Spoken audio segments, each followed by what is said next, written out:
Has this new raspiness to it. I know. I sound like a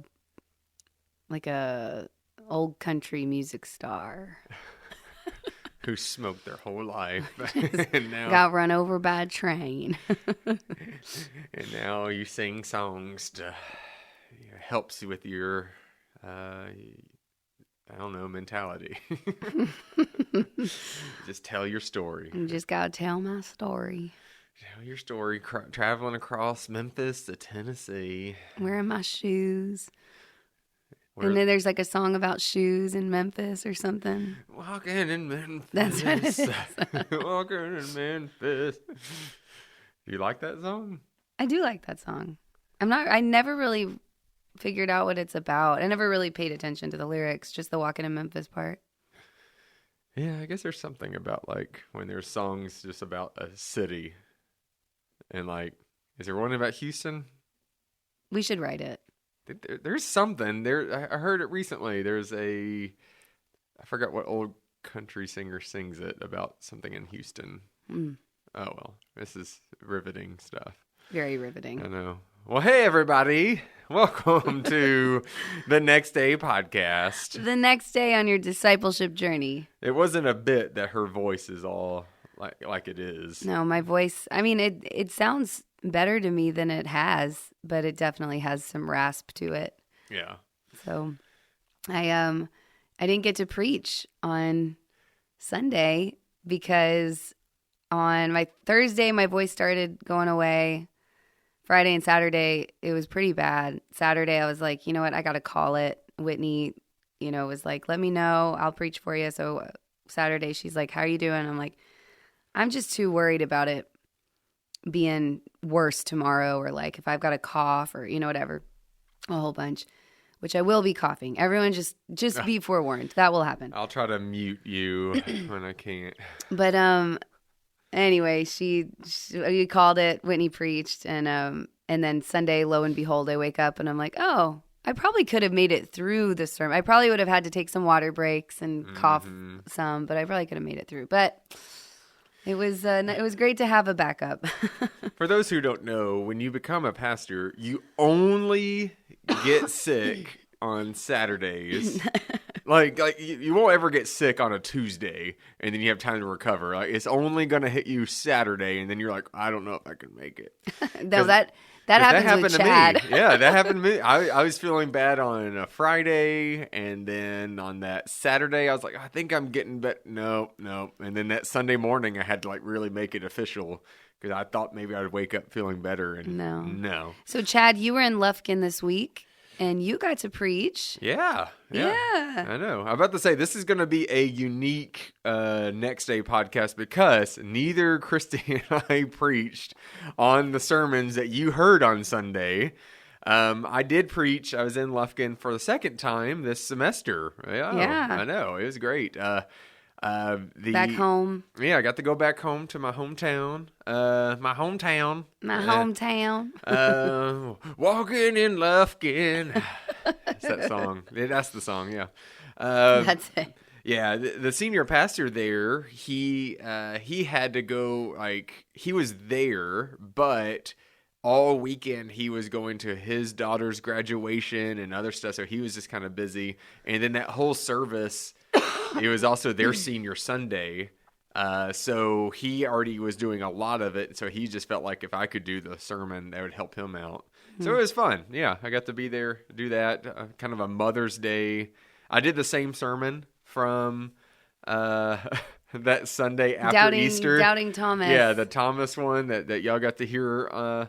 And I've been asking around, and I think any pastor would agree, like, no, be lazy. Do the same sermon. You don't need to write a whole new one. Yeah, if you're going to a new congregation, that's just, just know most of the time. Unless they, somebody's guest preaching and you're in the middle of a series or they're a lectionary, church, and they're saying this has to be the sermon you're talking, or the scripture you're talking about, then typically you're probably going to hear a sermon that has been well rehearsed. Yeah. And I think the only person in there who's heard it before was my mother-in-law, because she watched that service when I was doing that in the Element. And so I think she was in there. So she got to hear it twice. So yay. Yay.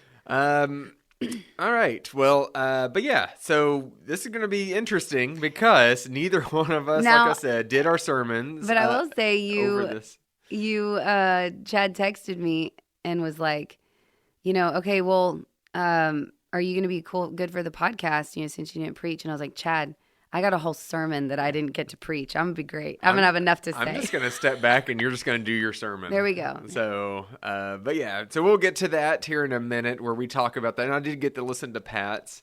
But let's get to our icebreaker. And I have 3 cards here. Okay. I pick number 1. I'm still moving them around. Whatever becomes number 1. Number 1? Number 1. Number 1. You're not even looking. You don't even know. My favorite restaurant is... Arby's. Okay, there's Christie's, everybody. Arby's. Oh, I thought you were asking. No. You're supposed to complete No, it. It's not mine. Your favorite is my Arby's. favorite. So you all heard it. No. Christie's favorite. No. Your favorite restaurant. My favorite restaurant. So what is your favorite restaurant? Sure, if we're talking about fish sandwiches, it's Arby's, right? So if I have to categorize it, it would be that. But I don't know if it would be my favorite place to go to all the time. So favorite restaurant. This is tough. I know. It seems like it depends on categories now, because you're like, well, are we talking about Italian? Are we talking about fast food? Are we talking about, yeah. I don't know. We really like, anything Mexican food. Victoria's in Katy, it's on Mason. If you've never been there, Mexican food? Yes. Oh, it's wow. Fantastic Mexican food. Oh my gosh. It's like, I love it. Like their salsas, their chips, like everything it's so good. I highly, highly recommend it. And that's our sponsor. When you need Mexican food, go to Victoria's. Victoria's. Yeah. But I would say we frequent Dish Society quite a bit. I see those all over, and I don't know if I've been to one. Maybe once. On Tuesdays, they have a kids eat free with the purchase of adult entrees. You get a free kids meal.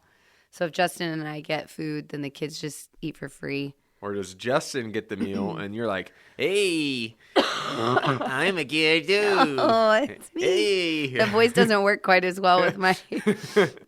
Hey. Hello. This kid has seen a lot of things. Mm-hmm.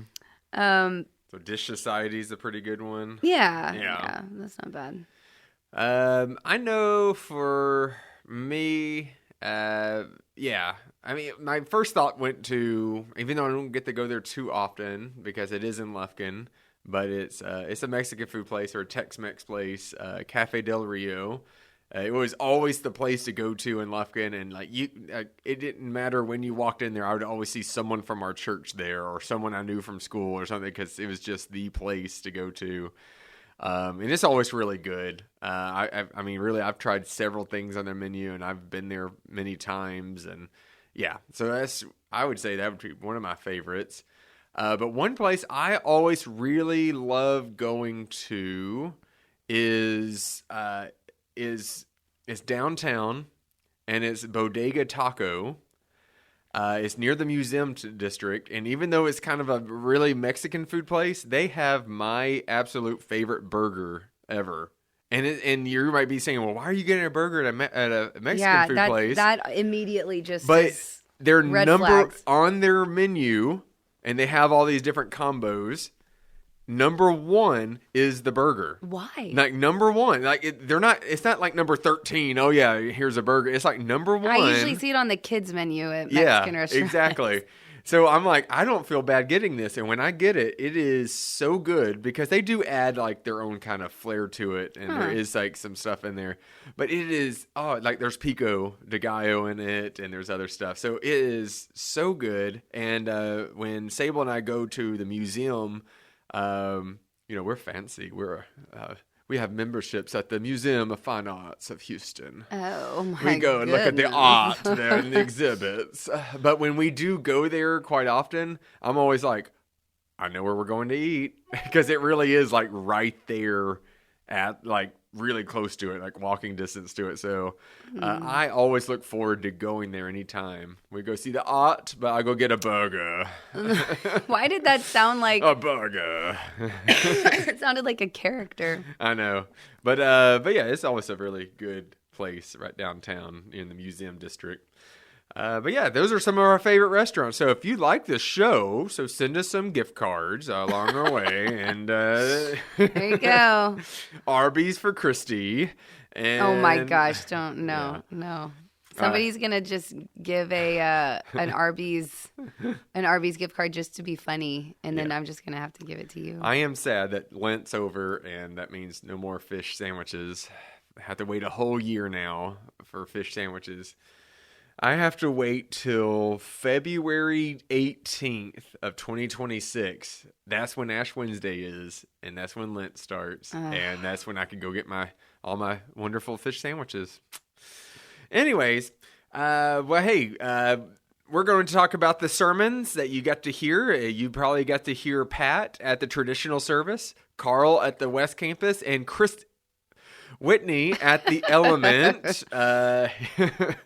And we are continuing with our series over Family Feuds. Family Feud. Family Feuds of the Bible. Yeah, as we look at different stories. Some of these are very familiar stories. You probably heard them before. But we're just focusing on this kind of feuding and the conflict that comes from families and looking at what we can learn from this and maybe even relating it to our lives today and our feuds that we have today. Hopefully we don't have some of these same ones. Oh, dear God, we hope not. But to start off this one, as we just start off this conversation, Christie, who is your favorite child? Oh, my gosh. Right now, say it. Oh. Say it. Which one? I can't. Come on. I'm a good mother. In honor of Mother's Day, I would never. That should have been the icebreaker. Who is your favorite child? Come on. You can admit. I know who it is. It's the one I'm thinking of, right? Both of them? The one you just thought of is your favorite, right? Yeah. So, yeah. I've heard before that parents, that are like, okay, come on. Like, you always have a favorite child. It just always changes which one it is. It's whoever's not getting on your nerves that day. Whoever went to bed earlier. And yeah, no, well, it's funny. Last night it was a full moon, and my kids were like, just in full on full moon energy, just crazy. I mean, they were just in rare form. And Jesse's always just so, so when he gets crazy, he gets wild. And when Emmy gets crazy, she gets kind of anxious, and it's her crazy brings her down a notch, and Jesse's crazy brings him up 10 notches. Yeah. So then you're trying to take care of your child who's feeling just I just don't feel right, and then your other child who's just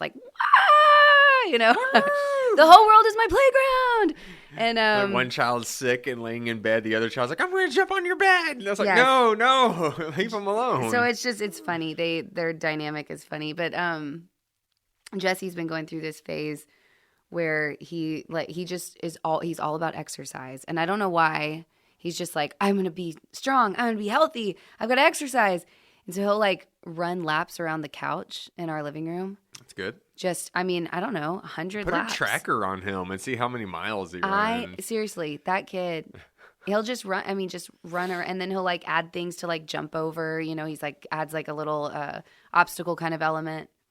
So he's your favorite. It's the thing, the things that drive me nuts, but I just love it. I'm Yeah. I love him so much. So he's your favorite. Okay, so you all heard it here. She seemed to talk more about Jesse than Emmy. So come on. Yeah. It's funny. I always love when I hear some families talk and, that one parent, but like, it's always funny whenever one parent actually says, no, they're my favorite. It doesn't mean I don't love the other one less. It's just this one. Yeah, they're my favorite. And then it's like everyone kind of knows it. It's just.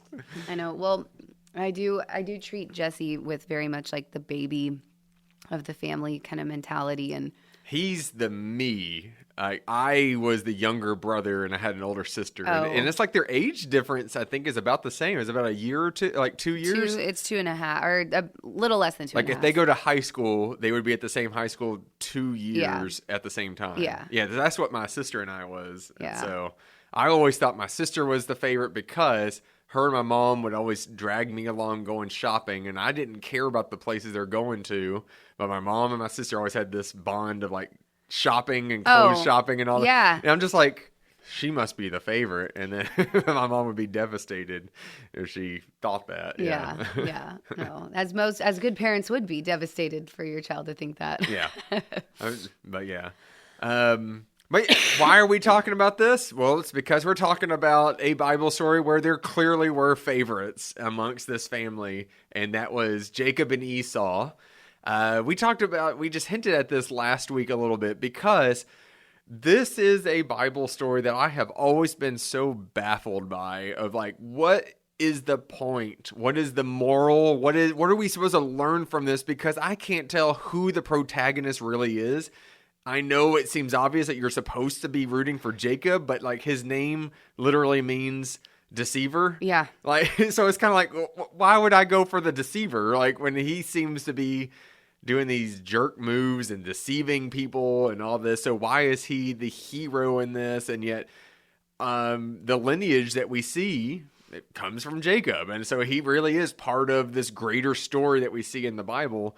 And yet you have this story that just is kind of interesting of like how he became this deceiver and all that. But there are definitely feuds between Jacob and Esau, these twins, right? One was born a Yeti, and the other... Yeah, basically. I swear, the way they depict Esau as being this hairy... because red and hairy. Because Jacob does what to fool him? To fool Jacob, or... No, Jacob and Esau to fool... Isaac. Their father. Yeah, their father who's blind, and he puts goat skin on his So if you're as hairy as a freaking goat...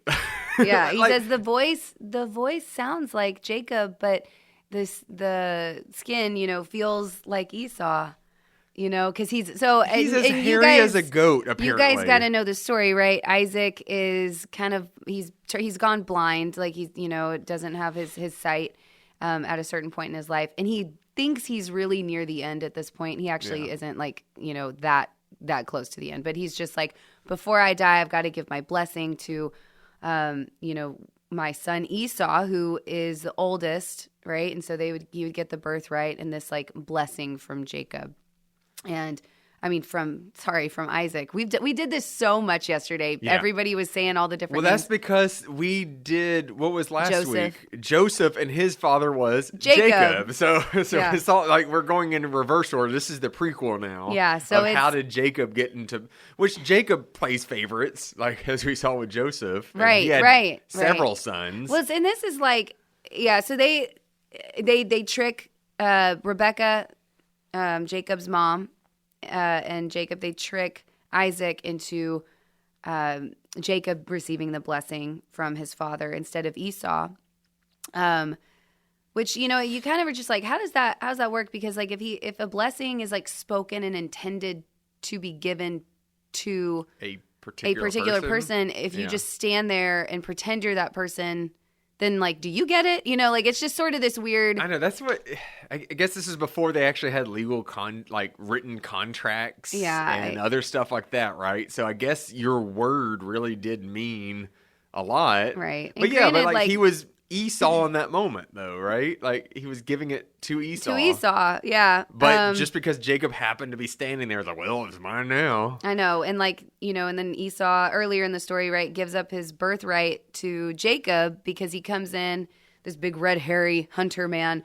Then he's like, I'm going to die. I'm so hungry. And Jacob's cooking stew. So he's like, give me that stew or else I'm going to die. And the Jacob, red stuff. The red stuff. stew. The red stuff stew. Was that tomato soup, you think?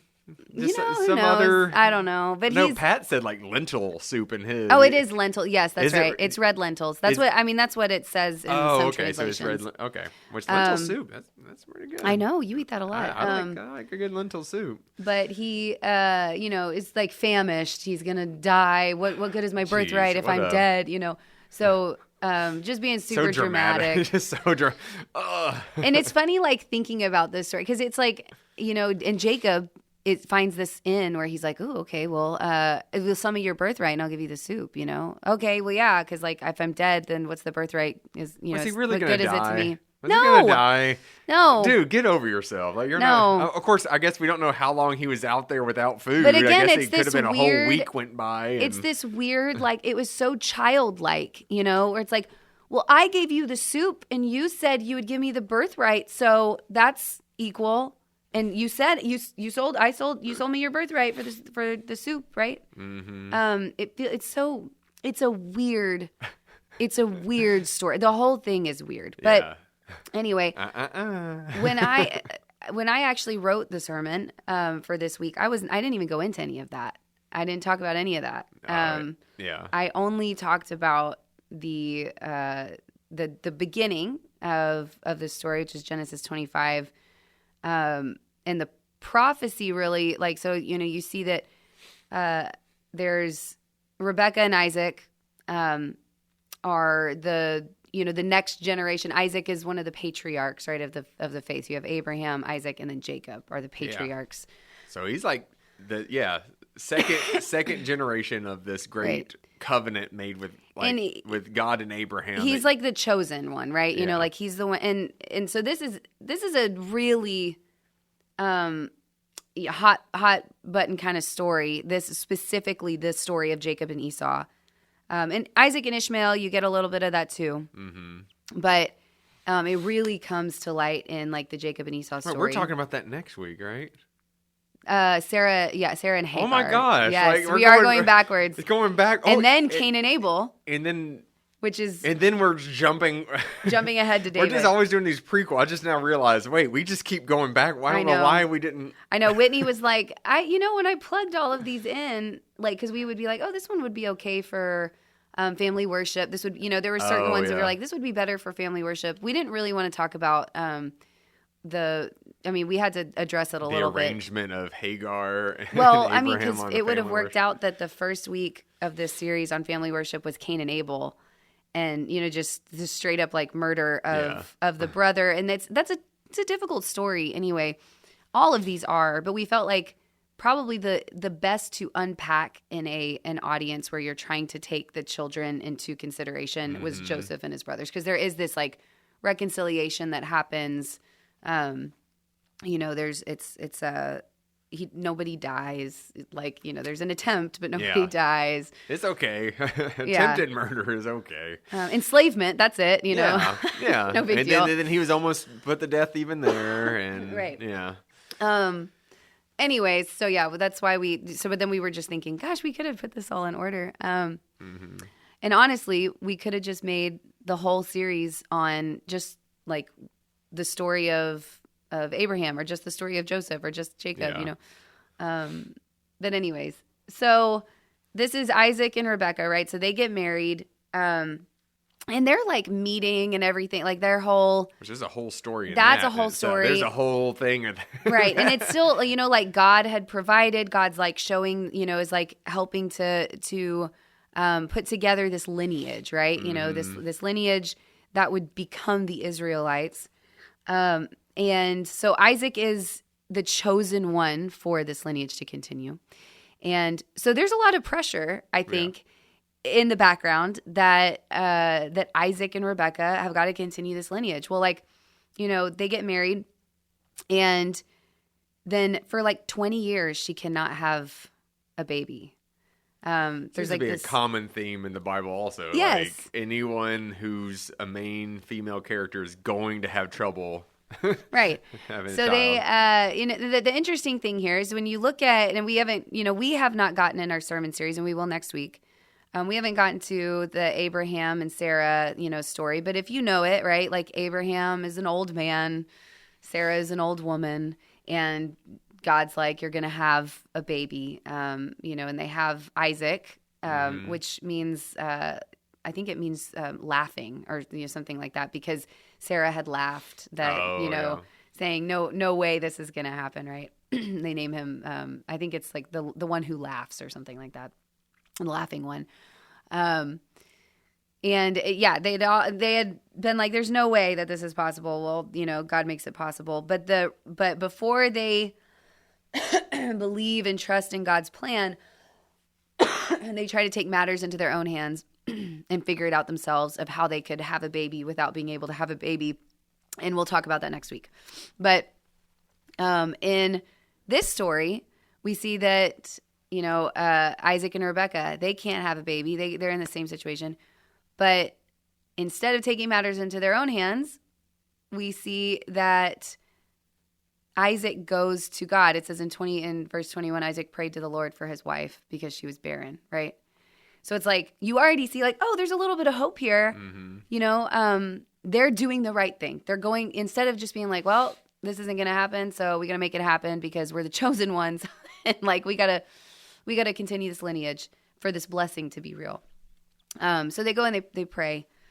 God, it says God grants that prayer. Rebecca conceives, and so she's pregnant. It's like, oh, good, here we go. Well, then the plot thickens, right? Because all of a sudden, then like the very next verse, she's like she goes to God, and she's like, literally says, if it's to be this way, why do I live? Is what she's, she's like, if it's, because it says the children are struggling within her womb, right? She's like, if it is to be this way, why do I live? Which I love that phrase, because it's just like every pregnant woman is probably like, yeah. Why has it got to be this way? Like, yeah. When you're just like, wanted this so much, you prayed for this. Mm-hmm. Maybe you'd experienced infertility. Maybe you've experienced a lot of, trials and struggles along the way. And finally, oh yes, like the blessing of children. And my gosh, like it's just like, I didn't realize that my body could feel as uncomfortable as it felt, or like I didn't realize that it would feel like, it feels so alien, like you feel like you're in a sci-fi movie and like you're growing a human. It's weird, right? So she's like, what's going on here? I don't know if she knew she had twins at this point. She just says, if it's to be this way, why do I live, right? Oh, one of them feels like a hairy goat. Yeah. And so, God gives her this prophecy, basically. It says, 2 nations are in your womb, and 2 peoples born of you shall be divided. The one shall be stronger than the other. The elder shall serve the younger. And so it's these 4 lines. Sounds like a riddle. It does. Yeah. It really does sound like a riddle. Yeah. It's an oracle, kind of prophecy. You'll see this come to fruition, just as it said. And so she knows this. Now, when she has the kids, right? You see that Esau comes out first, the red and hairy one, right? Here's my favorite image in this story. Esau actually means hairy. Yeah. So he's named because of what he looks like, right? So he comes out. He's like a Wookiee, I guess. Yes, yeah, just like this, hairy child. I don't know. I guess, yeah. I guess comes out of the womb. That's how they describe him. And then it said afterward, his brother came out with his hand gripping Esau's heel. So they named him Jacob, which means like deceiver, supplanter, because it's like, and you kind of have to read between the lines at that part in the story, because you would be like, why? What does that mean? Jacob means like heel grabber, supplanter, deceiver. Like those are all synonyms of that word and of that name. But you see this play out in the story later on. Yeah. Right? That Jacob is, after this prophecy, he's the second born of the twins, right? Mm-hmm. And they, you have to make it so close, right? That it's like, oh, out of the 2, it's like they're nearly born at the same time. Yeah. but the second born, right, of the twins. And it's like in the womb, they were already struggling. They're already fighting with each other. Like this prophecy is already starting to come to fruition. And when they come out, it's like Jacob's already grabbing at this. It's as if he's already, and that's the part of this, like, it is kind of silly to think about this because then some, do we take this literally? Does this baby really first off, does the baby have the concept of grabbing? Right. What baby? Yeah. At that point, and knowing what he's grabbing. And then also, like, does this baby have the concept of being birthrights and inheritance and all that? I think what happened was Esau's hair was so long, it entangled his hand. And so his hand was just caught on it. And so they go, oh, look, he's grabbing. That must be That's my theory. So, because apparently he was just the hairiest thing ever. He's like Cousin It. Yeah. And you got to remember, like, what these stories, who they're written for, how they're reading it, right? Like they're reading it in a different kind of way, but, and it's not poetry, but there is like there's literary play here. I mean, people would have known how important birthrights were, and this is just highlighting like how intense and how important it is. Well, and it's highlighting too, I think it's human nature, right? That's highlighting different like facets of human nature, and you see so much of that in the story. And as we read on, you would see that. But so it says that Rebecca, prior to this, right? So it's like they grew up. Esau is a hunter. He seems like a manly man. Jacob is a man, it says, like, lived among the tents, a quiet man that lived among the tents. So it's like boy. I would describe it as like, you have your outdoor son and your indoor son. Yeah. So like Jacob's like the indoor cat, Esau's like the outdoor wild cat. So they're just like naturally very, very different. And it says that, Esau's a skillful hunter, right? It says Isaac loved Esau because he was fond of game. This is in verse 28. But Rebekah loved Jacob. Yeah. Isaac wasn't about the soups. He's like, give me a steak. Right. Give me... he's a meat guy. Yeah, I want a big old rack of lamb. Big meat guy. And... So it's like, this was really kind of the meat. Hey, ayo. Ayo. Of what I was focusing on, if I were to have preached this sermon yesterday. Whitney took the whole bird's eye view of the story, and I think Pat did the same thing. Like, just the whole bird's eye, got to see everything, within the story. But I was focusing more on this, like, this aspect of love from the parents and rivalry, and what you kind of like, just as to wrap it all up in like a really nice little package of like kind of what I would have focused on is that Esau and Jacob grew up in this family where they believed, from what their parents taught them, that there was only enough love or blessing for one child at a time, right? One parent loves this one, right? The other parent loves this one. Like, and there wasn't enough to go around, right? And there was this battle. We don't know if Rebecca ever told Isaac about the prophecy. It just doesn't tell us. Like, you think, of course she would.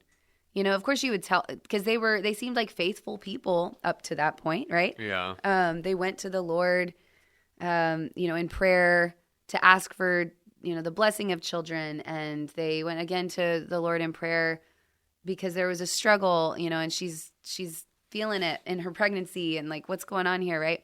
So it seems like these are people that go and inquire of the Lord, and then it just kind of stops after this prophecy, and the focus kind of turns to Jacob and Esau, right? And then you just see this like kind of toxic, in my opinion, this toxic family life of like, the father and the first son, and then the mother and the second born son. Yeah. And it's just this divided family. Just like it said, 2 nations are in your womb, 2 peoples born of you shall be divided. They didn't really do that themselves as much. I mean, they were different people. You know, he was a hunter. Jacob stayed in tours. But the rivalry seems to have been implanted from Rebecca and Isaac. Yeah. And so, you know, I think that's where rivalry in general, you know, in all of our lives, like rivalry is born out of this scarcity mindset, you know, that there's, you got to get yours. Like, I got to get mine. Or else. Not enough for everyone. Like, yeah. Yeah. Like, not enough for there's not going to be enough to go around. I got to get mine, right? This scarcity kind of mindset. And that's where rivalry is born in every situation, really, like, you know, that I can think of. That annoys me so much, and it's hard for me to keep my control when we have like a student event, and let's say we have food, and it's like, you know, you see like, oh, they have cookies out here, and even though you may be first in line, you think, oh wow, like, let me just get one cookie. There's some students who will try to grab every single one of them. And I'm like, and I have to sit there, hey, you know, there's other people here, right? They should have one too. And they're like, oh, like, you can see the thought never crossed their mind. Yeah. I'm like, oh, I guess the other people do need to eat too. It's like, yes, like share. What the heck? So thinking of that for this inheritance and all that, like, yeah, like, no, I need to get this. Yeah. Yeah. Yeah. And what's crazy is, you know, so like this story, like I said earlier, is this hot button kind of story, because within theology in the church, because this story is typically pointed to talk about election, like the doctrine of election, and like this, you know, okay, well, Jacob was chosen. You know, there's a verse in Malachi, you know, that God loved Jacob but hated Esau, right? And so those things get pointed out and are just like picked out of, you know, the whole like narrative of scripture. And it's like, oh, but it says this, right? And so it becomes this challenge. It's this very challenging text, because you're like, yeah, like, you know, it becomes like Jacob's the chosen one. Well, Jacob kind of sucks. Like, you know, let's be real. Like, he's kind of a turd. Yeah. And Esau is also not like the best, you know, person. He's showing how quickly he could give up his birthright, right? Which is something I've learned is like, Esau's not really blameless either, because he's so quick to be like, whatever, I don't care about my birthright anymore. And, right. Which and he later shows it even later on in life that when he's like doing other stuff he's not supposed to be doing, and yeah. Right. So it's like, and it's that's an interesting thing. It was like sort of this disrespect for like the law and the culture and like, you know, what was set, you know, everything, the pattern of everything that was set of like birthright and everything. It's like Esau despised his birthright, you know, is how it's written. And it's very shameful that he'd done this thing. But then, you know, like, and yes, he was like impulsive with like the stew kind of situation, but you really just point to that.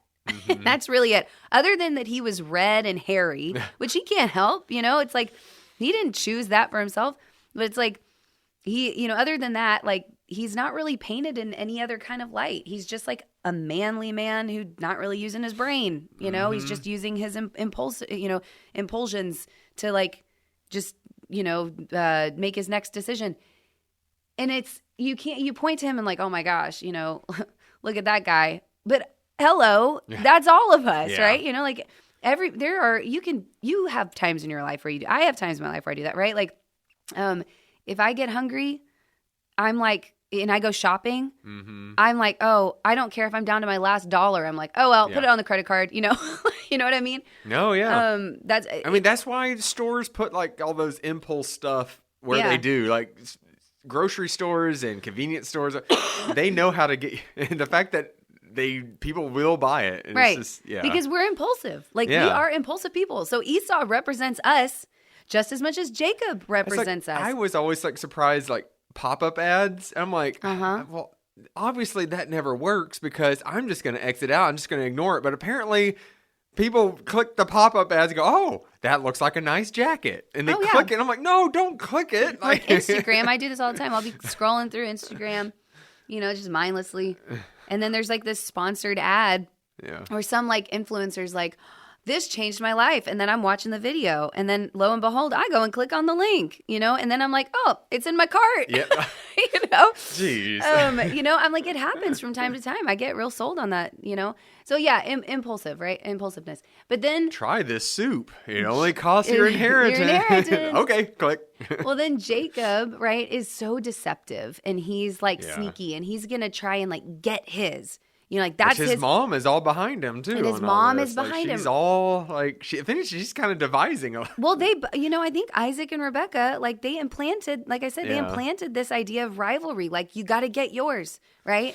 And so he's deceptive. Well, I mean, we are like that too. Mm-hmm. So it's not like one represents the good people and the other represents the bad people. They represent people, okay? Like they are representative of humanity, them and of themselves, right?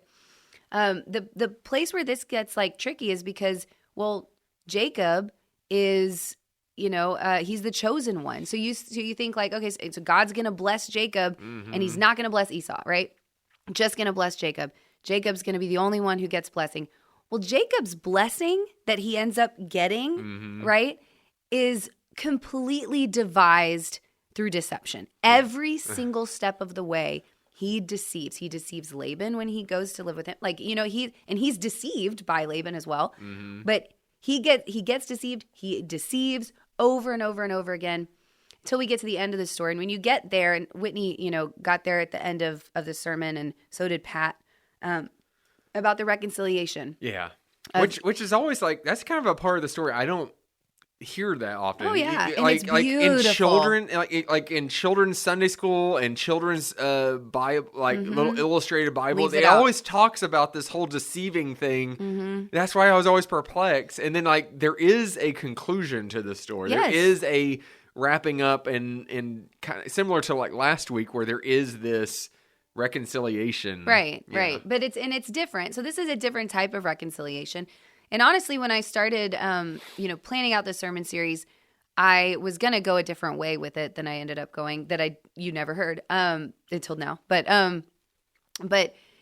it's a different type of reconciliation because like with Joseph and his brothers, right, you see them reconcile and reunite. Like they come together, they're back together, they're all in one place. There's a reunion. With this reconciliation, they reconcile and forgive and there's love, but then they go their separate ways, right? And so that's kind of that's a different type of reconciliation, but one that's also possible in our families. Like it may not mean reconciliation and forgiveness does not have to mean that you are back together and everything is the way that it used to be. There's still consequences. That's one thing I always try to tell students is like when we talk about forgiveness and when we talk about like, there's still consequences to what we do. Like, yes, you could forgive someone for lying to you, but you may never trust that person exactly the same way again. You may be hesitant a little bit more. Maybe over time you could get back to it, but it doesn't mean you just forget that person lied to you or deceived you. Like, right. Yeah. So, it doesn't mean you forget and everything's just. No. Yeah. And I think that it was all forgiven. Esau seemed like he wanted a reunion is what it seemed. Yeah. He's like, come, let's travel together. We'll go on. And let me help you and let me. Right. And Jacob's like, no. And it was sort of this weird, like Jacob kind of holding back, withdrawing. But there was still this like love and reconciliation, between the brothers. And so you get to see that. And it's this, oh my gosh, this beautiful, like, kind of part of the story where it says Esau runs to meet Jacob. I mean, like, tell me another story in the Bible that when someone runs to meet the other. What comes to mind? When someone runs, like another story. I mean, the prodigal son, right? Like the father and the prodigal son. I don't know that story. Oh, come on. Oh, yeah, I do. The father and the prodigal son, right? Runs when he's still far away. He runs to meet him. And you see Esau running to meet Jacob.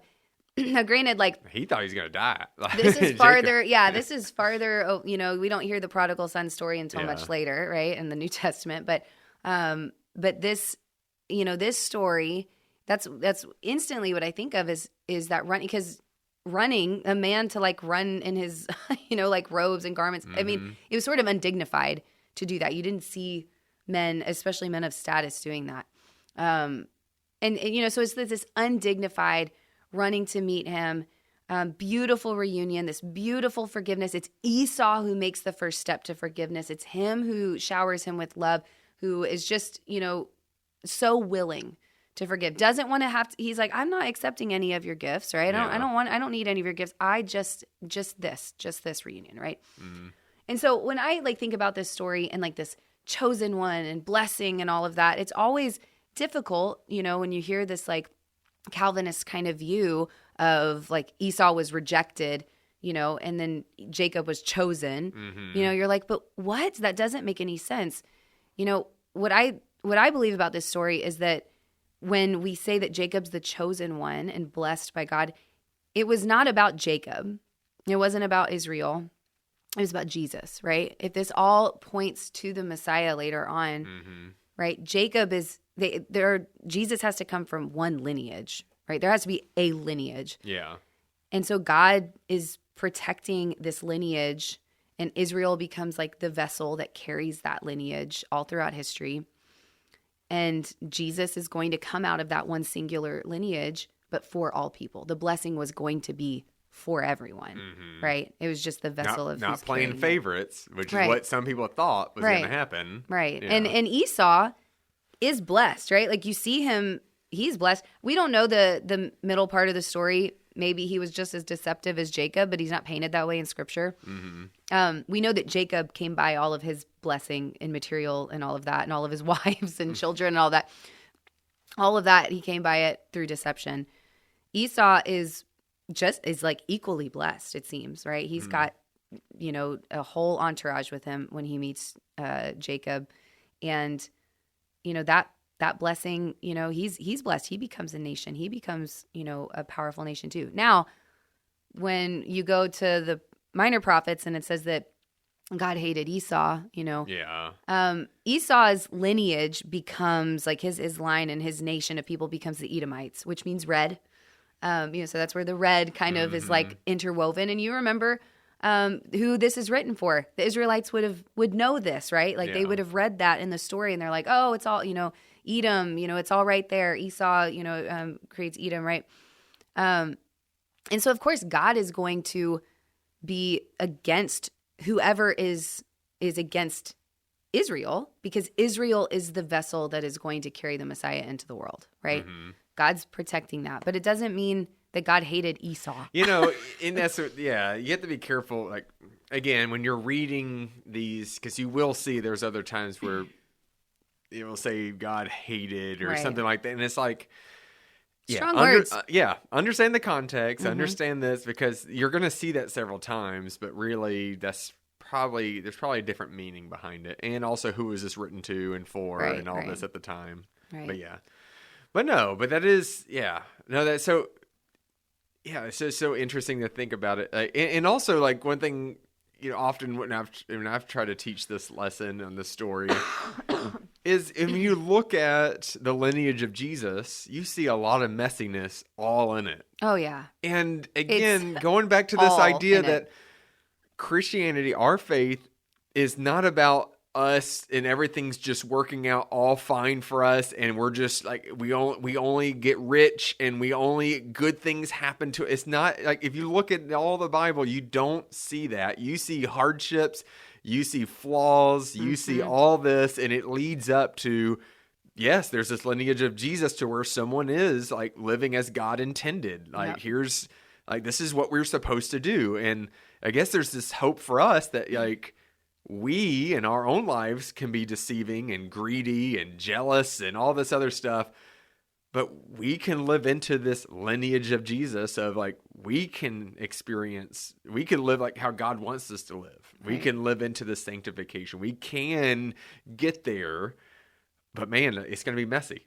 It is. And it's going to be hard. It's going to be difficult. It's going to be, So, I don't know. Yeah. So good story of Jacob and Esau here. And it's a big story. I think last week I plugged the Bible Project has a class on Joseph. They also have a big, long, many sessions, many hours class on Jacob. I think it's also around like 12 to 16 hours just on the Jacob story. And then also Abraham. Like, I really encourage you to dive into that kind of in-depth study because it is so rich. Like when you read scripture I've been taking the one on Joseph. You'll just sit on one verse for like 30 minutes. And just there's so much there. And again, like to people who hear this story and they're just taking it as a literal story, I mean, looking deeper into it, it's like, no, this can really come to life. Like this can really reveal a lot more than just the surface level of, well, apparently we're cheering on this deceiver guy. Right, and right. Apparently you can lie and cheat and do whatever and it's going to be fine. Like, no, understanding, there's more like, to it. Some of the stuff, just one little tidbit that I loved. I went and referenced some of the Jacob story too, just when I was researching for the sermon I didn't get to preach. But, he's described as having smooth skin, because he's going to go and try to trick his dad into giving him the blessing instead of Esau, and he tells his mom, but he's gonna know it's me because I have smooth skin. And I moisturize 3 times a day. Yes, my skincare routine. And it's interesting, and then he's the heel grabber. And so something that Tim Mackey on the Bible Project talks about is like, where else do you hear about a heel recently in the stories of Scripture? Like when Jesus Right. struck the snake with a heel? Well, whenever the prophecy of what's going to happen in in humanity and with the serpent and all of that, right? Yeah. And after the fall, right? It's like you will strike his heel, but he will crush your head, right? Yeah. So this like heel striker, heel grabber, like you kind of get the same image, and he has smooth skin, and he's called a deceiver. Like, does that sound serpent-like? Yeah. How odd. Yeah. And there's little tidbits like that are kind of thrown into the story where you start going like, wow, like we're not, if you're like, oh, I'm Jacob in the story, and you're like, well, guess what? You're also like part of the problem, but God uses all of these things like for redemptive purposes. It's like, Jacob was not chosen because he was good and perfect. Jacob was chosen because I don't know. I don't really know why, like God chose Jacob, and God was going to work through the lineage all through that messiness that you talked about, right?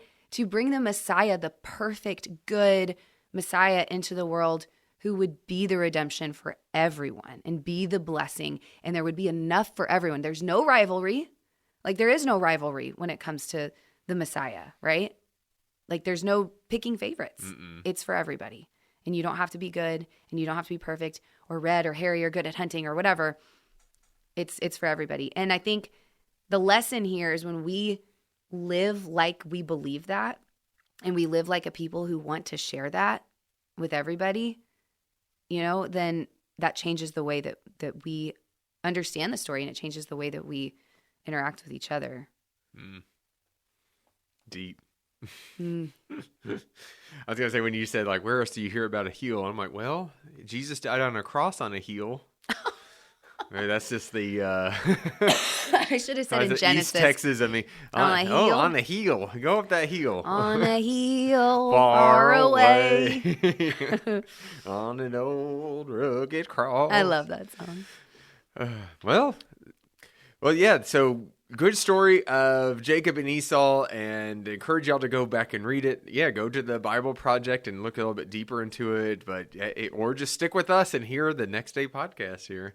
But yeah, next week we're going back even further to previously, and we're going to Sarah and Hagar, where Hagar will be the mother of Ishmael, and Sarah will be the mother of Isaac. So there's going to be some interesting stuff there. Yeah, we're talking more about, I think, the matriarchs, this time and in the story. And yeah, that was a tough story. I'm gonna. It'll be an interesting one. It'll be interesting. Yeah. Well, so that'll be next week. But let's get to our ministry shout out. I think we're gonna have 2 of them this time. So the first one is, as we are going through, Mother's Day just happened. And then we have Father's Days coming up. But traditionally here at this church, we always do this thing called baby bottle blessings. Mm-hmm. And I saw this in our church newsletter as a reminder. So if you're not subscribed to our emails and to the connection, I encourage you to do so. But these baby bottle blessings, baby bottle blessings, baby bottle blessings. Some people would get that. I literally have thought that every single time. Because Baby Bottle Pops is like this sucker candy that... Baby bottle pop, baby bottle pop. Every Saturday. Whoever wrote that jingle, just know, whoever you are out there in the world, that you have created a legacy that will last generations. Yeah, look it up on YouTube, Baby Bottle Pop. But Baby Bottle Blessings is this, what you could do is that you have these little baby bottles here. They're not real functional baby bottles. They look like it and all this. But what we do is you take them, and throughout this month between Mother's Day and Father's Day, you fill it up with maybe loose change that you have, your pocket change, quarters, pennies, nickels, all this stuff. Sometimes kids really get into it because they love to probably fill it up with like whatever they have. And you almost say candy. Candy, yeah. They just put candy in there. Yeah. But no, put a baby bottle pop in there. Yeah. Oh my gosh. Oh my gosh. I don't even know if they make those anymore. Worlds collide. Maybe. But yeah. So, and all this goes to help out with, I guess it's a new name for them, Adira Clinic. Yes, it's a new name for the Pregnancy Help Center of West Houston. They still do the same things. They still help, but they are. Yeah. They go by a different name now. This is one of our ministry partners. They help people physically, emotionally, and spiritual needs of anyone who's dealing with circumstances surrounding pregnancy. So this has been, I think, a long-term ministry partner of ours. And by filling up these baby bottles, like, it's amazing how loose change can quickly add up to a lot of money that helps out with them. And it's just kind of a fun way. And, if you just want to support them in other ways, go to their website, figure out other ways to donate and volunteer and all this as well with them. So just sharing that because there's plenty of time to still contribute to that. And then the other thing the other ministry shout out is our Bluegrass ministry, our Bluegrass group, who... not every church can say they have a bluegrass musician. Oh, but we do. Yeah. And so this is just a cool way. We highlighted the music ministry not that long ago, but bluegrass is one of many of our music ministries. And there's some people at our church who love just sharing their gift of music. Someone knows how to play the banjo. Several people know how to play acoustic guitar. Other people know how to play this and that. And so then they form this bluegrass group where they play periodically throughout the year. They'll have special moments in our services. I know they played at West. They played in traditional service. They've gone around to different places. But this coming Sunday, they're having something called a High Lonesome Mass. And it's going to be at our 10:30 traditional service here at St. Peter's in our sanctuary. And there's still going to be a sermon and all this, but just know that there's going to be some very special music throughout the entire service from our bluegrass group. And so we encourage you to come and be a part of that. Mm-hmm. And I'm actually really looking forward to it because Sable and I just saw the movie Sinners.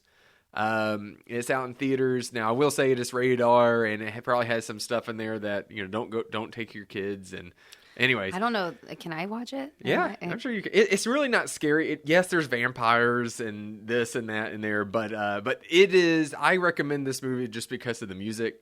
Has a lot of good blues and bluegrass, and I've listened to the soundtrack over and over and over because it is so good. Anyways, look it up if you want to go see that movie. But I will say that I'm really looking forward to this one just because there is some good bluegrass in this movie. And now, here's this bluegrass mass. And I'm like, oh, that sounds fun. So, yeah. You think there's going to be vampires on Sunday? Maybe. You never know. Never know. You never know. But, yeah. So, we encourage y'all to look into these ministry shout-outs. And, yeah, support them. Awesome. Well, Christy, I'm glad your voice made it. You only coughed a couple of times. You think it was only a couple? That's so nice. Just a couple of times. Just a couple. Yeah. And, but we're glad that you are feeling better. And we look forward to hearing your sermon this coming Sunday. But y'all can always hear us talk more about this here on the Next Day podcast. See you next time.